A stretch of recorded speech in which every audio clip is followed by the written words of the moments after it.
Hey guys, ఈరోజు రాజమండ్రిలో ఉన్న మన ఇంక్ మాస్టర్ టాటూ స్టూడియోలో ఏం జరిగిందో తెలుసా? మేడం అయితే విశాఖపట్నం నుంచి వచ్చారన్నమాట ఒక ఫేస్ టాటూ వేయించుకోవడానికి. ఆ ఫేస్ టాటూ ఆవిడ బ్రదర్ అన్నమాట. నాకైతే చాలా బాధ వేసింది, ఎందుకంటే ఆ ఫేస్ టాటూ వేస్తున్నాను కదా, ఆయన అయితే ఈరోజు మనతో లేరన్నమాట. రీసెంట్గా ఎక్స్పైర్ అయిపోయారు. సో ఆయన ఎప్పటికీ తనతోనే ఉండాలని చెప్పేసి ఆవిడైతే ఈ టాటూ వేయించుకోవడం జరిగిందన్నమాట. టాటూ వేయించుకోవడానికి మన దగ్గరికి వచ్చారు. సో నాకైతే నిజంగా చాలా బాధ వేసింది. ఆవిడ ఏదైతే నేను టాటూ వేస్తానో ఆ టాటూ వల్ల వచ్చే పెయిన్ వల్ల ఆవిడ బాధపడలేదు. కేవలం ఆవిడ బ్రదర్ ఈ రోజు తనతో లేరని చెప్పి ఆవిడ చాలా అయితే బాధపడ్డారు, చాలా ఎమోషనల్ అయ్యారు. ఆవిడ ఏడ్చేశారు అన్నమాట. లిటరల్లీ ఆవిడ ఏడుపు చూస్తే నా కళ్ళల్లో కూడా కన్నీళ్ళు తిరిగినాయి. నిజంగా దేవుడు ఎందుకు ఇలా చేస్తాడో అర్థం కాదు.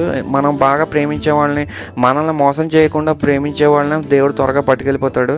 నాకు మా అమ్మని అలాగే పట్టుకెళ్ళిపోయాడు, ఆవిడకేమో ఆవిడ బ్రదర్ని అలాగే తీసుకెళ్ళిపోయాడు.